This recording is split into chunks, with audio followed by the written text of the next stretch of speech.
Hello everyone, Radhe Radhe. आप सभी का हमारे चैनल में बहुत बहुत स्वागत है। जो लोग सोमवार का व्रत करते हैं उनको इस सोमवार के व्रत का उद्यापन जो है ना किस तरह से करना चाहिए, इस वीडियो में मैं आप सभी के साथ यही शेयर करने वाली हूँ। तो जैसे ही जब आपके व्रत पूरे हो जाते हैं तो अगले मंडे को जो है ना आपको शुभ मुहूर्त देखकर या शुभ तिथि देखकर जो है ना इस व्रत का उद्यापन किया जाता है। अगर आपने हर मंडे को, हर सोमवार को अगर मंदिर में जाकर पूजा की है तो आप मंदिर में जाकर ही उद्यापन करें। अगर आपने हर सोमवार को अपने घर पर पूजा की है तो आप घर पर जो है ना उद्यापन कर सकते हैं। तो इसमें क्या किया जाता है, मंदिर में अगर कर रहे हैं तो पूजा विधि तो देखिए सेम ही रहेगी। अगर आप घर पर कर रहे हैं तो पूरा डिटेल में जो है ना मैं आपको इस तरह से बता रही हूँ। मैं एक चौकी लिए, चौकी पर आप कपड़ा बिछा लें, उसके बाद आप कांसे की थाली या चांदी की थाली का यहाँ पर यूज़ करें। और देखिए चांदी की थाली हर किसी के पास नहीं होती तो कोई दिक्कत नहीं है, आप बड़ा सा जो है ना स्टील का बर्तन भी आप ले सकते हैं अगर नहीं है इस तरह के बर्तन। तो उसके बाद जो है ना मैंने उसमें स्वास्तिक बना लिया है और उसके ऊपर रख दिया है उल्टा करके बेलपत्र। भगवान शिव को हमेशा बेलपत्र का आसन दिया जाता है और उल्टा करके जो है ना बेलपत्र रखा जाता है। इस पर मेरे घर के मंदिर में जो है ना भगवान शिव की नर्मदेश्वर की मूर्ति है, तो मैं यहाँ पर विराजमान कर रही हूँ। भगवान शिव की मूर्ति है, जिनकी भी आपने हर सोमवार को पूजा की है उनको यहाँ पर विराजमान करें। आपके पास अगर पूरा परिवार है, पूरा परिवार का मतलब गणेश जी, गौरी माता और नंदी जी अगर हैं तो यहाँ पर ज़रूर विराजमान करें। अगर नहीं है तो कोई दिक्कत नहीं। उससे बाद जो है ना आपको दीपक जलाना है। तो दीपक जो है ना मैं जला रही हूँ मंदिर में, क्योंकि सामने खिड़की पड़ रही है, बहुत तेज हवा चल रही है। देखिए बेलपत्र का पत्ता भी हिल रहा है, तो सामने नहीं जलाऊंगी, मंदिर में जलाऊंगी। तो आपको दीपक ज़रूर जलाना है, इसीलिए मैंने आपको यहाँ पर दिखा दिया है। और चलिए हम लोग पूजा करना शुरू करते हैं। सबसे पहले जो है ना कोई भी माता है तो हम यहाँ पर जो है ना गणेश जी का, गौरी माता का, नंदी जी का, कार्तिकेय का और भगवान शिव का यहाँ पर मन में ध्यान करते हुए जो है ना फूल चढ़ा देंगे।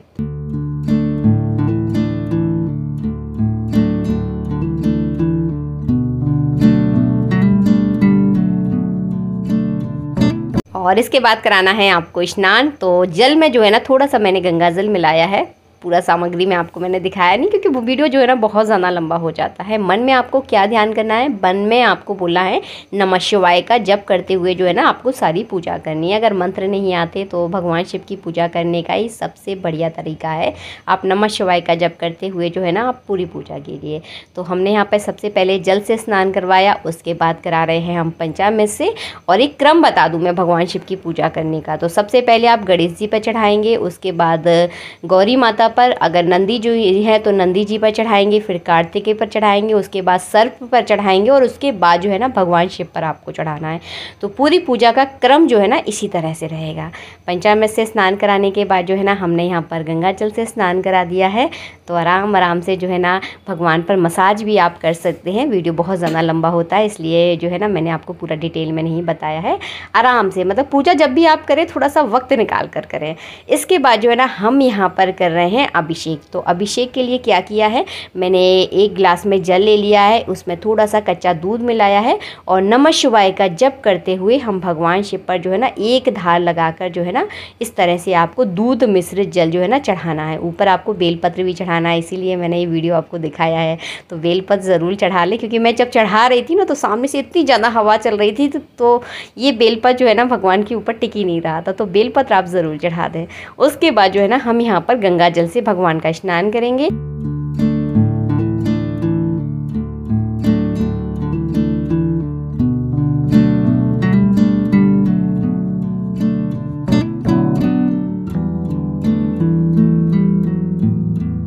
और सोमवार के व्रत के उद्यापन में जो है ना आपको बिना खाए पिए ही पूजा करनी है। पानी आप पी सकते हैं, चाय पी सकते हैं। अगर देखिए कुछ लोगों को आदत होती है कि बिना चाय पिए उनका दिमाग काम नहीं करता, जैसे कि मेरी आदत है, तो चाय पी सकते हैं, पानी पी सकते हैं, लेकिन आपको खाना वगैरह फलाहार वगैरह नहीं करना है। बिना फलाहार किए जो है ना इस तरह से भगवान की पूजा करनी है। और पूजा करने के बाद आप सीधे जो है ना भोजन कर सकते हैं। उद्यापन का मतलब ये होता है कि हमने अपने का जो है संकल्प हमने पूरा पूरा कर दिया है और संकल्प का उद्यापन करने के बाद यानी व्रत का उद्यापन करने के बाद जो है ना आप भोजन करना स्टार्ट कर सकते हैं। एक ब्राह्मण को कम से कम जो है ना आज के दिन भोजन आपको ज़रूर कराना है, पहले ही बता दिया है। देखिए वैसे तो देखिए एक विधान होता है, हमें अपने सभी जो हमारे मानधान हैं उनको हमें अपने घर में बुलाकर जो है ना भोजन करवाना चाहिए, लेकिन आज की एक भागा दौड़ी वाली लाइफ में कोई आ भी नहीं पाता और कोई किसी को बुला भी नहीं पाता, ये सच्चाई है। तो ज़्यादा नहीं, कम से कम एक ब्राह्मण को भोजन ज़रूर कराएं। अगर आपके आसपास कोई ब्राह्मण नहीं है, कोई ऐसा शख्स नहीं है जो नहीं आ सकते हैं, तो कोई दिक्कत नहीं है। मंदिर में जो है ना कच्चा राशन पानी जो है ना एक ब्राह्मण जितना मतलब भोजन करता है, मतलब उस हिसाब से कम आपको जो है ना मंदिर में ये सारी सामग्री दान करके आनी है। तो मैंने कम से कम बता दिया है, अगर आप ज़्यादा भी दान कर सकती हैं तो ये आपकी इच्छा है। और यहाँ पर जो है ना मैंने शुरू में आपको एक बेलपत्र दिखाया था, जल में जो बेलपत्र डला था उसे अपनी नेत्रों से ज़रूर लगाएं। कहा आँखों की ज्योति बढ़ाने के लिए जो है ना बहुत अच्छा माना जाता है। तो अपने घर के सभी सदस्यों की आंखों पर बेलपत्र जो है ना आपको ज़रूर लगाना है, जो बेलपत्र मैंने भगवान के अभिषेक में रखा हुआ था। आप वीडियो थोड़ा सा स्किप करके जो है ना देख सकते हैं, वैसे मैंने दिखा दिया था आपको, क्योंकि आपसे बातें करते करते जो है ना बता नहीं पाई थी, इसलिए अभी बता रही हूँ। उसके बाद जो है ना हमने यहाँ पर इत्र लगाया है, बढ़िया से आपको इत्र की मालिश करनी है। दो कलावा रूपी वस्त्र जो है ना सभी भगवानों को हमने यहाँ पर अर्पित कर दिए। उसके बाद जो है ना जनेऊ चढ़ाना है, तो भगवान शिव पर जनेऊ चढ़ाना है, गणेश जी पर आपको जनेऊ चढ़ाना है।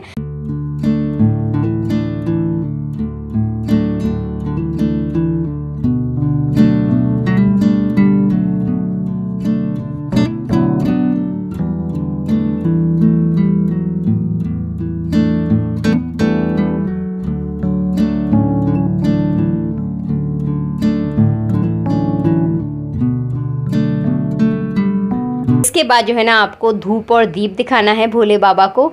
तो अभी जो है ना हवा रुक चुकी है, तो दीपक को उठाकर मैंने भगवान के पास रख दिया है। हमेशा दीपक को थोड़े चावलों के आसन के ऊपर रखें, ध्यान रखें आप इस बात का।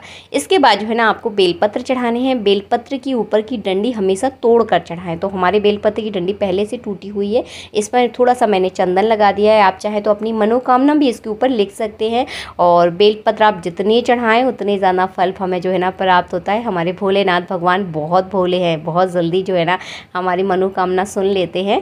और जो चीज़ हमारे लायक है, जो सच में हमारी होनी चाहिए, वो चीज़ हमें बहुत जल्दी मिल जाती है। इसके बाद जो है ना मैंने चढ़ाई है यहाँ पे सेमी पत्री। 1000 बेलपत्र चढ़ाने से जो फल हमें प्राप्त होता है वो हमें सिर्फ एक सेमी पत्री चढ़ाने से प्राप्त हो जाता है। तो सेमी पत्री आप बिल्कुल भी चढ़ाना ना भूलें। इसके बाद जो है ना हम यहाँ पर चढ़ा रहे हैं फल।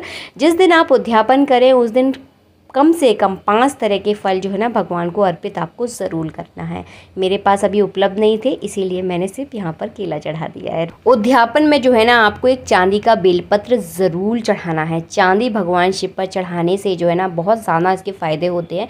सबसे पहले आपके घर का पितृदोष खत्म हो जाता है। अगर आपके कुंडली में अगर पितृदोष है तो इससे भी जो है ना आपको राहत मिलती है। तो एक चांदी का बेलपत्र बनाकर जो बनवा कर मार्केट में मिल जाएगा, आपको बना बनाया सोने चांदी की दुकान पर मिल जाता है। और भगवान पर आपको जो है ना इस बेलपत्र को अर्पित करना है। इसके बाद के लिए पूरे वस्त्र आप दान कर सकते हैं। तो ये आपकी श्रद्धा है। मैंने सफ़ेद एक तौलिया ली है, क्योंकि भगवान शिव पर जो है ना सफ़ेद कलर की चीज़ें चढ़ाई जाती हैं। तो यहाँ पर एक तौलिया रख दी है, उस पर तो दक्षिणा रख दी है। इसके बाद मिठाई में जो है ना मैंने यहाँ पर मिश्री चढ़ाई है। आज के दिन आपको मिश्री चढ़ाकर काम नहीं चलाना है, आपको अपने घर में जो है ना पकवान बनाना है, जैसे पूड़ी, खीर, सब्जी, जो भी पकवान हम त्योहारों पर बनाते हैं, बनाकर एक ब्राह्मण को भोजन आप ज़रूर कराएं। और यही पकवान का भोग जो है ना आपको भगवान शिव पर चढ़ाना है। इसके बाद देखिए माता पार्वती के लिए सुहाग का सामान आपको लेकर आना है। आप चाहें तो इसके साथ साड़ी चढ़ा सकते हैं, आप चाहें तो ब्लाउज़ का पीस भी आप चढ़ा सकते हैं। ब्लाउज़ का पीस ना हो तो एक रुमाल भी आप इसमें ज़रूर रखें। कुछ दक्षिणा आपको ज़रूर रखनी है, क्योंकि दक्षिणा इसीलिए रखी जाती है ताकि कोई अगर कमी पेशी रह जाती है तो दक्षिणा जो है ना उसकी पूर्ति कर देती है। तो दान पुण्य जो है ना अपनी आर्थिक स्थिति के अनुसार कर सकते हैं। अगर आप कपड़े दान करना चाहते हैं तो कपड़े दान कर सकते हैं। अगर कपड़े नहीं है तो इस तरह की सफ़ेद कलर की तौलिया लेकर भी आप दान कर सकते हैं। और माता पार्वती के लिए मैंने आपको बता ही दिया। तो अपनी श्रद्धा के अनुसार दान करें। और लेकिन दान पुण्य जो है ना बहुत ज़्यादा ज़रूरी होता है पूजा पाठ में। जब आप उस व्रत का उद्यापन करते हैं तो दान के बिना ये सारी चीज़ें अधूरी हैं। तो दान अनिवार्य रूप से आपको करना है। और माता पार्वती के लिए जो हमने सुहाग का सामान चढ़ाया है, इस सुहाग के सामान को जो है ना आपको दान करना है। आप चाहे तो अपने घर की किसी मान्यधान स्त्री जो सुहागिन है उनको आप दान कर सकते हैं, या आपके आसपास कोई पंडितानी रहती है उनको भी आप दान कर सकते हैं।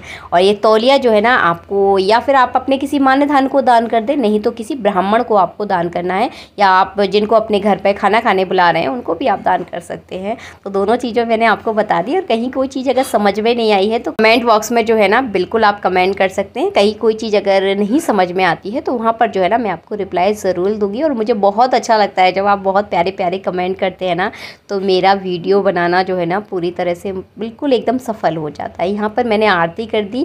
और अगर कोई महिला उद्यापन कर रही है तो उस दिन, जिस दिन आप उद्यापन कर रही हैं, तो पूजा में अपने पति को सम्मिलित आप ज़रूर करें। क्योंकि अगर कोई कुंवारी लड़की अगर सोमवार के व्रत का उद्यापन कर रही है तो अपने माता पिता को इस पूजा में आपको सम्मिलित ज़रूर करना है।